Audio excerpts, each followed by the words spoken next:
Tatsunoko. The name means sea dragon in Japanese, but to most anime fans it means maker of a fuck ton of anime. It's a loose translation.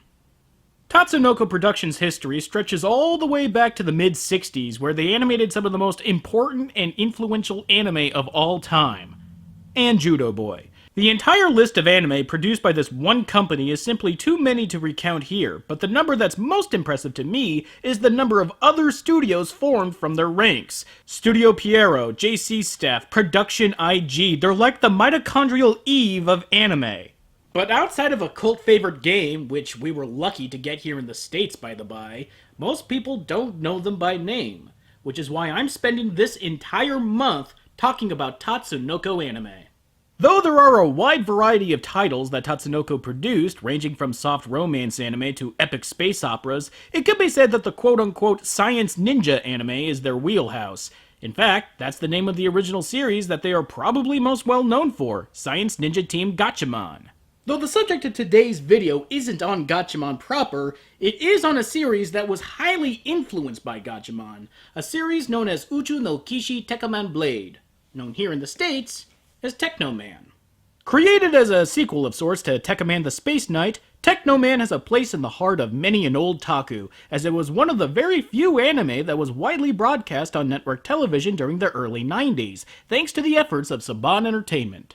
You see, chillin', we didn't have no Hulu, we didn't have no Crunchyroll, all we had was the television. And Kazaa.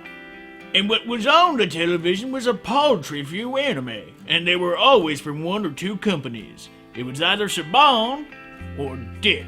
Don't touch that remote, or Queen Barrel might zap your TV and turn it into a jelly donut. Yum. Be right back. It was a dark time, chillin'. Now, Saban wasn't perfect by any means, but they knew what we wanted. And what we wanted was giant robots, ninjas, and giant robot ninjas. Didn't hurt that these shows also lent itself to some profitable lines of toys. It's no coincidence that the most beloved shows of our childhood came with an unbelievable amount of toys and other merchandise.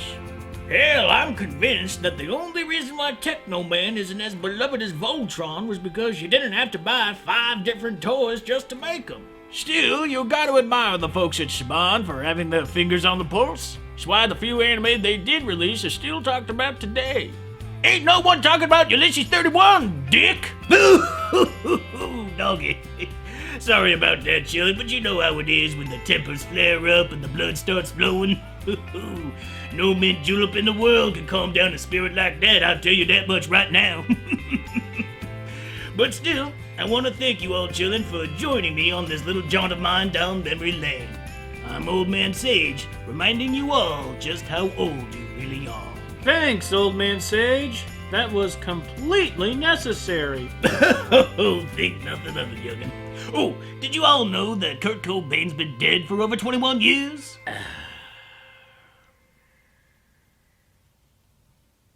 Now, Teknoman is a full-on television series with nearly 50 episodes to its run, so we're not going to be able to go through the entirety of it.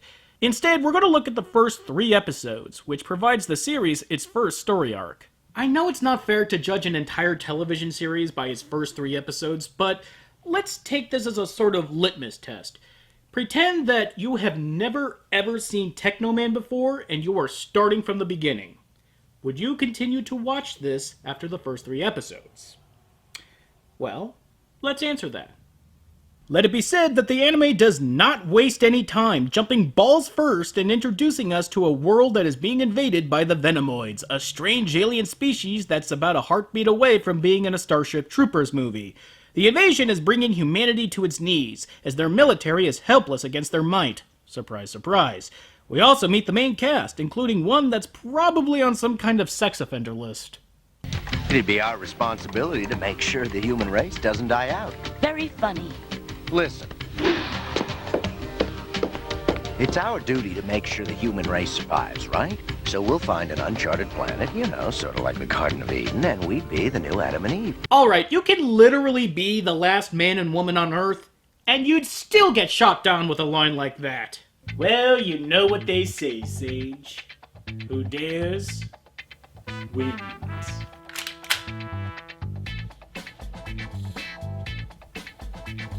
Must be going through a dry spell.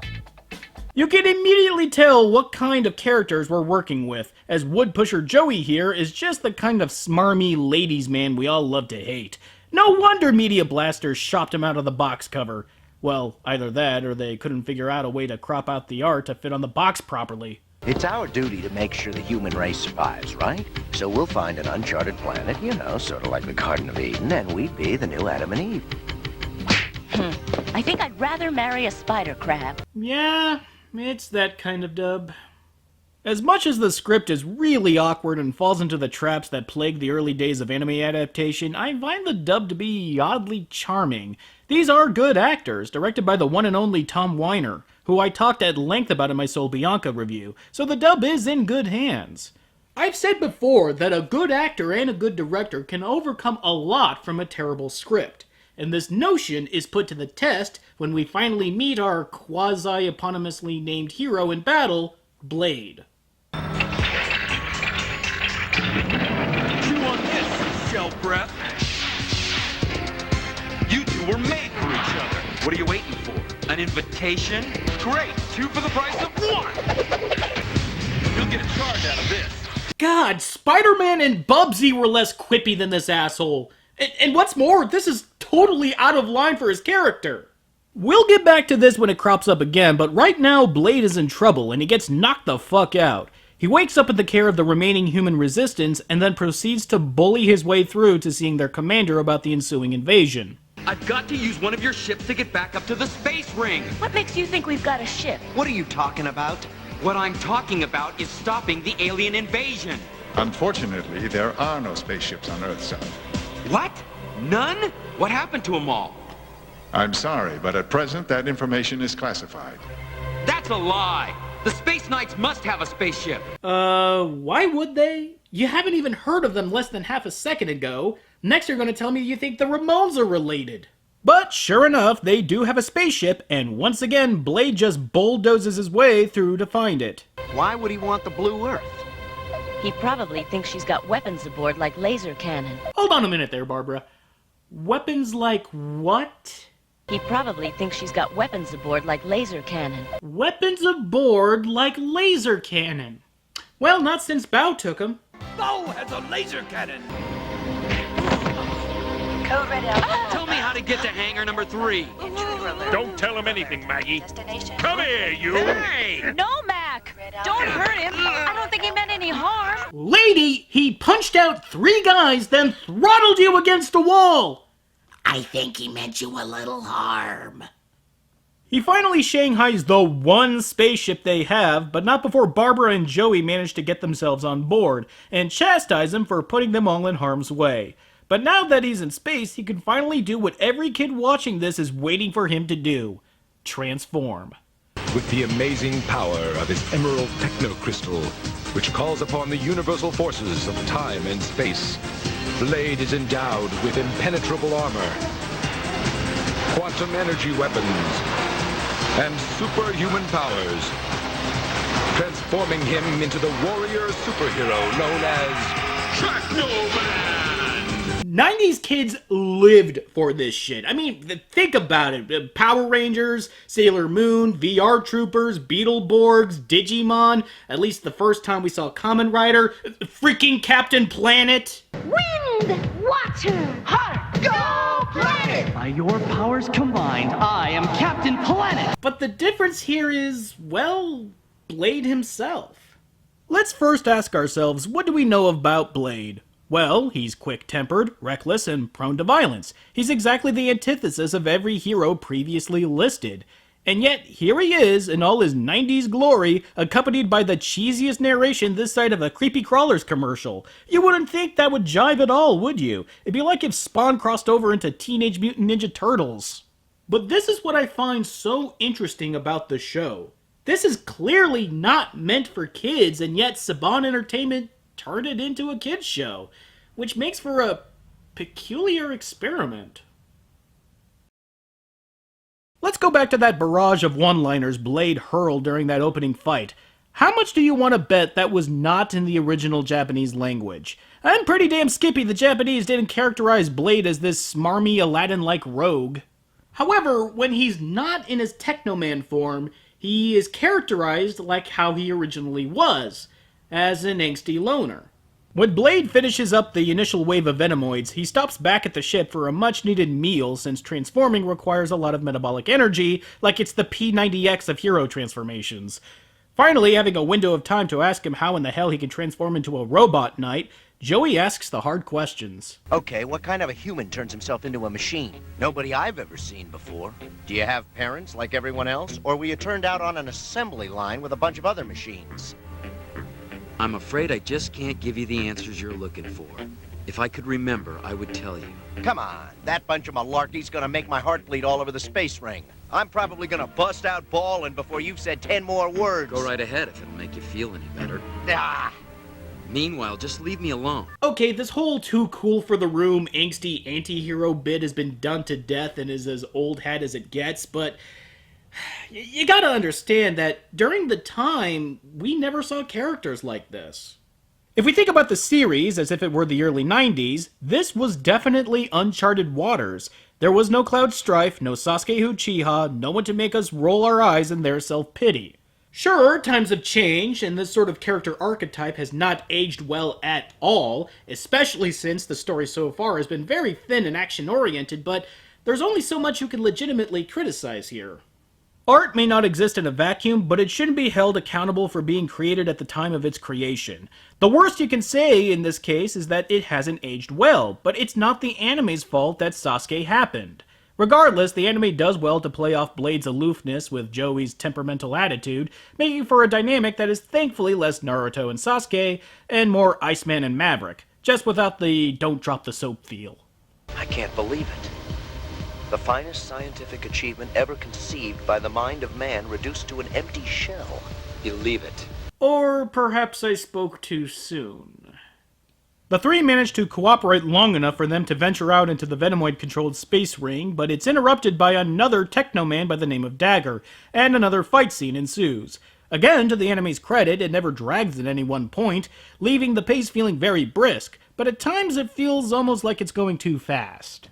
How fast? Well, I've calculated the exact length of any given episode, and not counting opening and closing credits, they're about 18 minutes long. That's about the length of this review.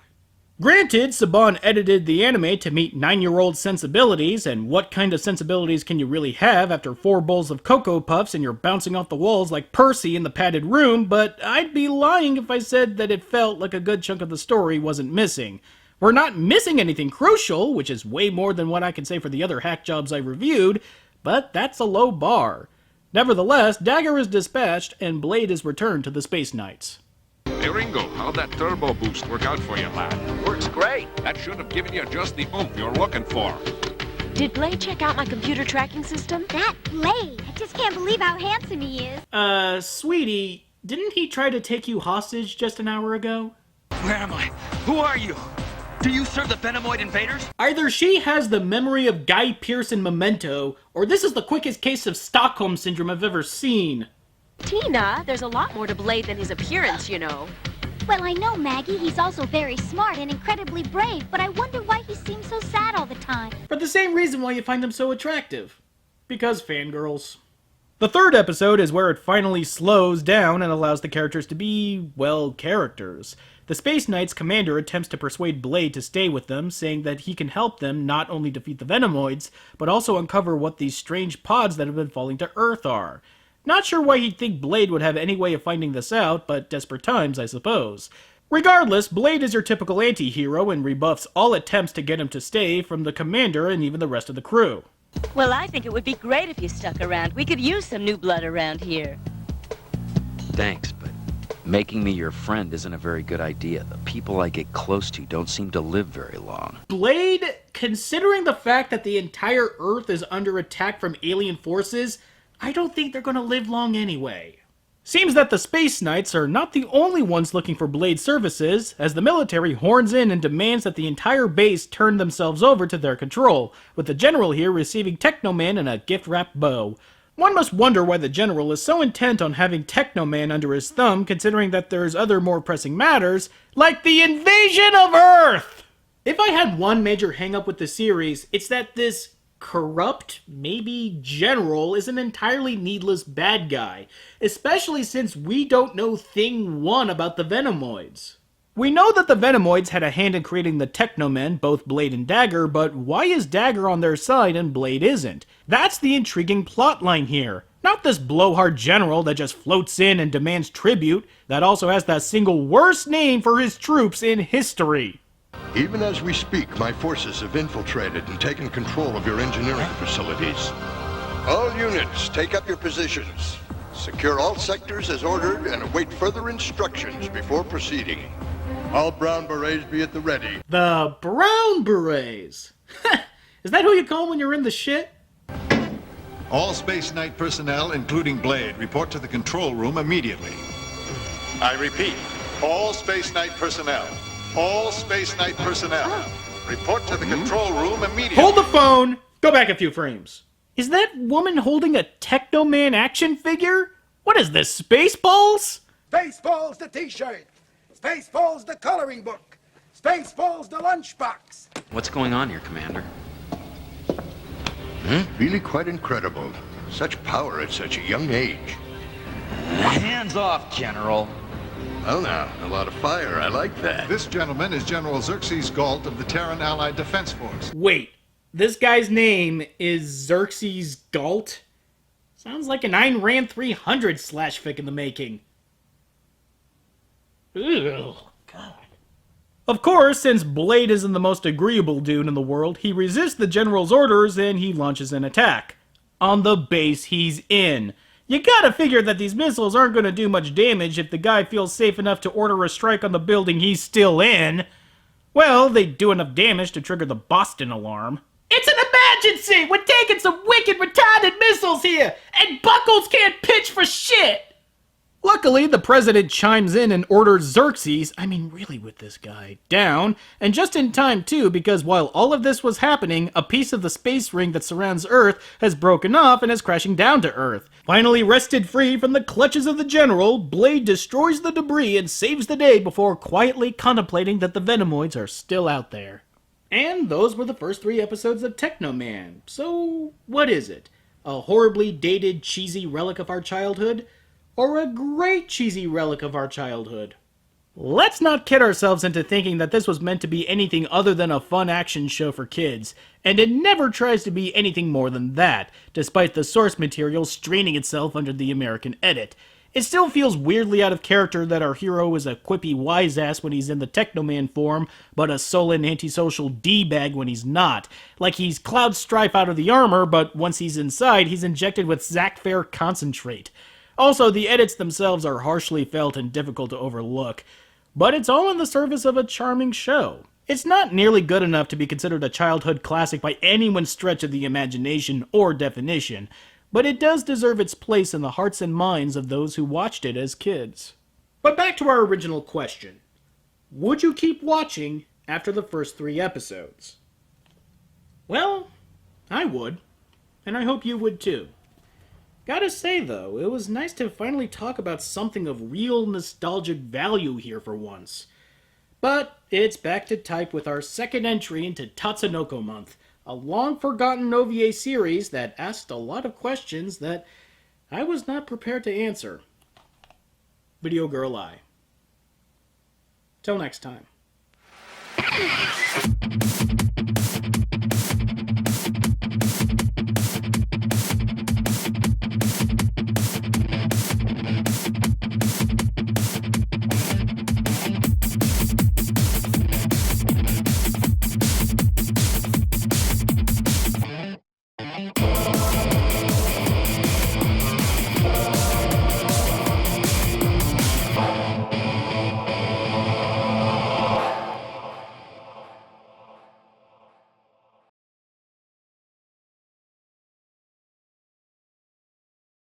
Long live your Lord High Regent Sage!